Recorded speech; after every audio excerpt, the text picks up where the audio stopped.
Hi everyone, welcome back. Nicole here with Edge of Wild, and tonight we're going to do a garden tour that is long overdue. Remember how I said I was busy? It was crazy. It hasn't really slowed down, so I'm still busy and it's crazy. Getting a lot closer to due date, so we'll be 29 or 39. We'll be 39 weeks this week. So 39 weeks in gardening is a challenge, but we're doing it. Tons of flowers. Have had a very good year with flower sales. Have a ton of flowers to sell still. Still working on building up my market, but I'm really happy with how everything's going and growing. And I'm happy for all the lessons I'm learning about the things that I'm growing and my plans for next year and all that good jazz. But let's take a look at what is growing in the garden. Okay, so hopefully it's not too dark, or it doesn't get too dark by the time we get done. Here is the silver tip triticale, looking great. Stem length on that is top notch. Sunflowers looking good. I've harvested pretty much everything from the first succession and like half of the second succession. So we're gonna sneaky past here. Like some of these are ready to harvest. I like these smaller size heads. Oh, that one's pretty. Let's see. These are the Pro Cut Plum. Gorgeous. This one I left because I know I planted it, but for some reason it's a multi-head. I think it's not a rogue sunflower. I don't notice pollen, so can't be a rogue one. But it is a branching one, so I just kind of left that one. There's another Pro Cut. Gorgeous. Next succession coming on strong. Those are all ones that were not transplants. Those are all started from seed, but I had to cover them. I have some gladiolus. They still don't look healthy though. I've added nitrogen. I don't know if they need more nitrogen. By adding nitrogen, I mean I fertilized. But they just, I don't know what it is. I don't know what it is. I gotta do some more research. I should reach out to the person that was in the Glad Association that I know and ask her if she can tell me what it is. Maybe it's thrips? I don't know. Is it thrips? I don't know. Anyone know? So what they seem to do is they come out gnarly. Might be thrips. I don't know. I really don't. But I'm not sure how glads are all gonna pan out this year. I feel like I had this problem at one point, and I fertilized really heavy and it went away. But I don't know if that's gonna be the case. The Agerarium is looking spectacular. I have loved using it in bouquets. It adds a very whimsical look, but it can be pretty floppy, so you have to harvest when it's really open at the top. These ones that aren't open are probably going to be floppy. But I do like the whimsical look it adds to a bouquet. Beans look great. Beans probably need to be picked. Again, I have already picked and froze like 2.5 quarts, I think, which doesn't sound like a lot, but I'm the only one that eats beans in the family, so there's more than enough beans planted here. I think I made 3 jars of dill beans too. But yeah, like this is ideal size to pick. There we go. Nice, young, tender, small. These make for good dill beans, but they're a little big. Tomatoes are coming on. I see one that doesn't look phenomenal, but doing good. They probably need to be pruned again. I can't guarantee that's going to happen, but that's probably what they need. Cherry tomatoes. Definitely they've put on a lot of growth in the last 3 days. They could use to be tied up again. I love how they look like chaos. I have had a few ripe cherry tomatoes, like that one's blushing, and I've been stealing a handful as I go in here. Let's see, there's more blushing ones down there. More tomatoes. This rogue tomato is definitely a cherry tomato. Don't know what variety yet. This has some blossom end rot, but I will let it get closer to ripening before I worry about pulling it.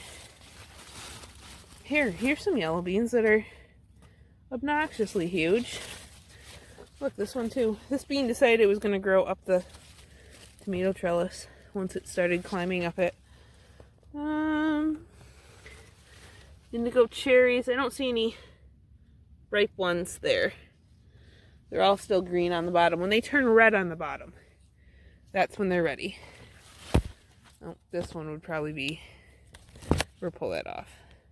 So that is all like faceated blossom, blossom end rot.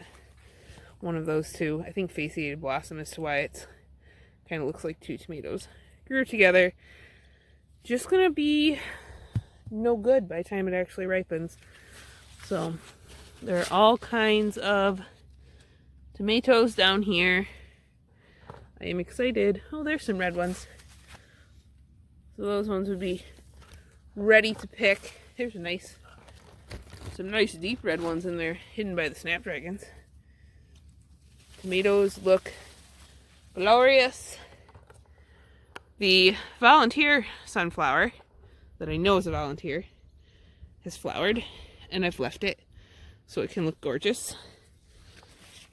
More ripe cherry tomatoes. Snapdragons, the yellow ones, are putting on another good show. Let's see here. Feverfew, asters. So I don't know if I'm going to do the whole. I think I have more seeds, so I'll probably try it again. And I think plant these closer together, but don't love this color because if it gets wet, like these are still pretty young. But look at how much browning is on them. I can't be putting browning plants in there. Like I could pick this one. That would work, but this is few and far between. Haven't loved that fact. Versus the mixed bouquet, or the mixed colors that I got from Baker's Creek look awesome. So great stem height. Even the whites last pretty long before they start to brown. Even with moisture, like just the dew alone seems to ruin the moisture on the apricots, or seems to ruin the color on the apricots. Taking the central leader out and just kind of letting them branch seems to have encouraged stem length. So I might consider pinching them next year. Because I think I'm going to try them again. Here's my Kajari melon. It is working on growing its way up this trellis and covering it. I also think I need to work on training that pumpkin to come up on the trellis. On this side is the acorn squash. Got a couple squash plants. Here's one. But this one seems to like be bushing more, so not climbing for me. Mahogany Splendor Hibiscus looking good. We'll head on down the line. So here is Status. Status looks pretty good. I'm liking how it is turning out. It doesn't seem to all want to like kind of ripen in one big swoop. Also, I thought I put all the purple and all the pink at one end. And I think I flip-flopped. Either identifying or planting them. Because I have a bunch of pink down here and a bunch of purple down there. Go figure. More feverfew. I have beets, sure of which need to be pulled for some. Here's where we pulled the garlic out of. Snapdragons, like I said, putting on a second flush. So a little shorter stemmed, but kind of good because that way I can still cut off them because then they're a little straighter. Peas that I was going to cut and replant peas and then I didn't do it, and now they're putting on another round of peas. and could probably be picked here at the end of the week. There's a nice ripe cherry tomato. Deliciousness. These Madame Butterfly are really pretty once they finally get out. Look, a Japanese beetle. Oh my gosh, shocker. You terrible, terrible critter. Out of my flower.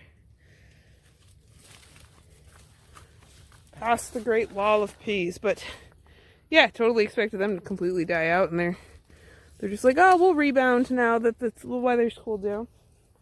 Which is good, because I don't actually have enough pea seed to replant that whole row. Onions, looking pretty good. My reds look great. My yellows look good. My sweet onions are hit or miss. I can't walk through here, because I can't walk through here. These are the potatoes. They're ready to be dug up. Faux show.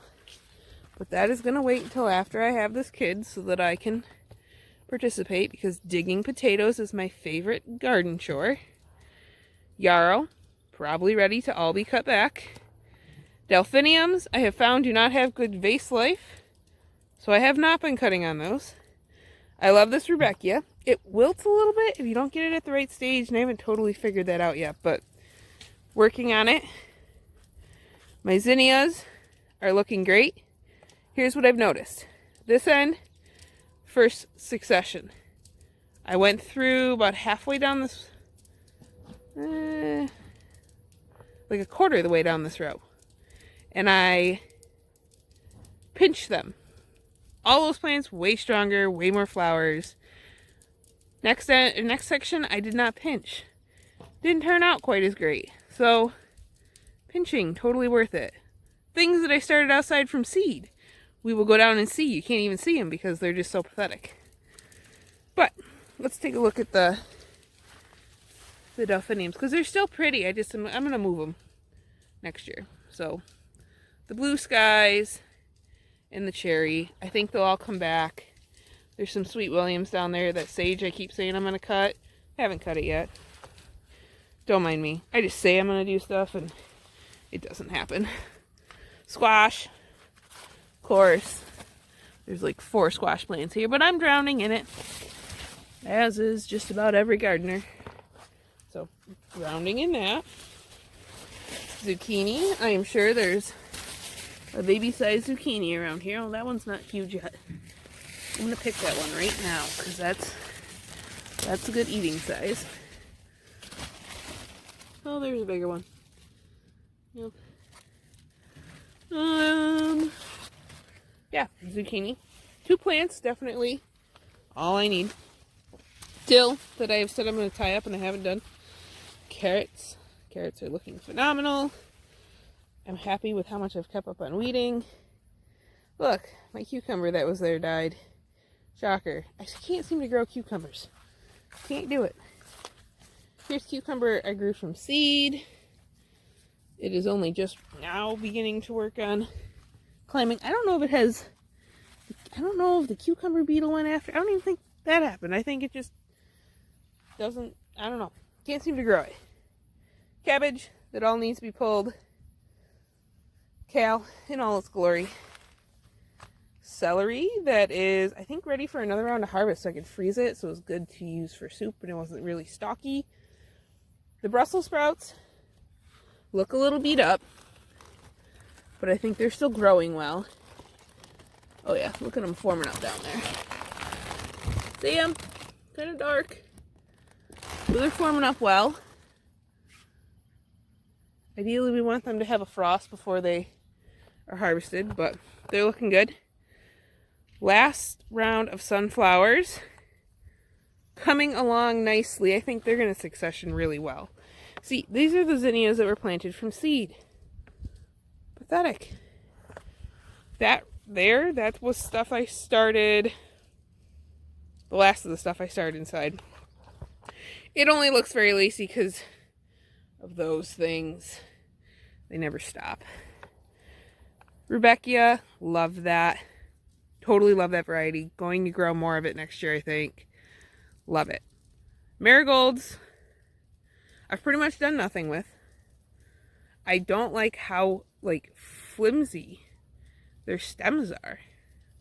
So I don't know that I'm gonna grow as many marigolds next year, if any, because I haven't used hardly any.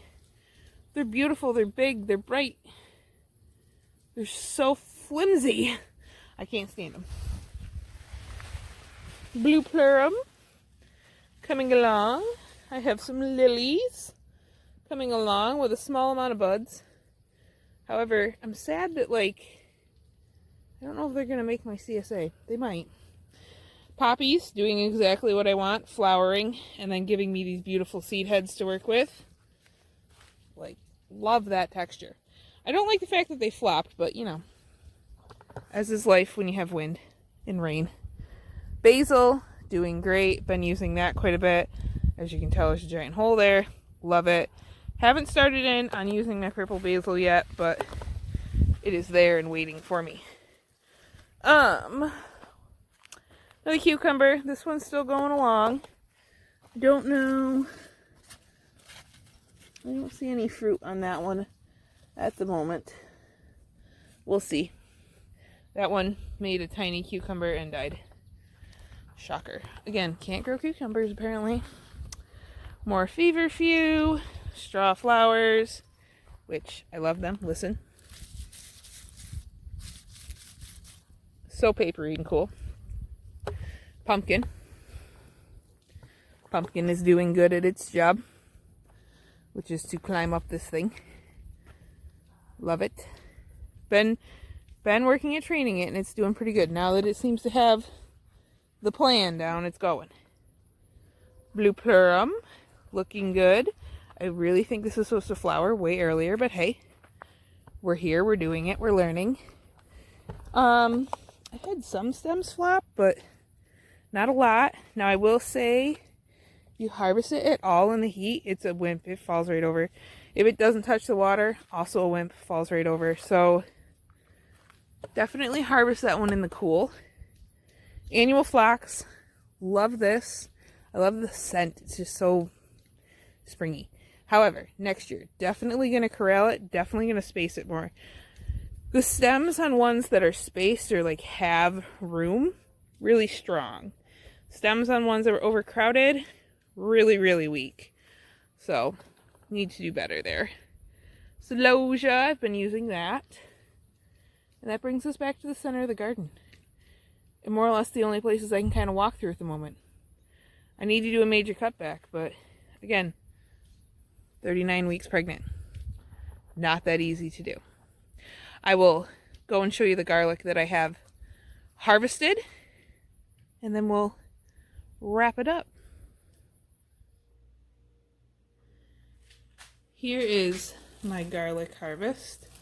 So I have a whole range of really small cloves and some really good sized large cloves. I have like this one kind of pulled apart. So I probably actually will save this one to plant. This is a really good size large clove. I think there's one or two that pull apart. I probably will save those and use those as my seed crop. But they're just in here curing right now. Looking good.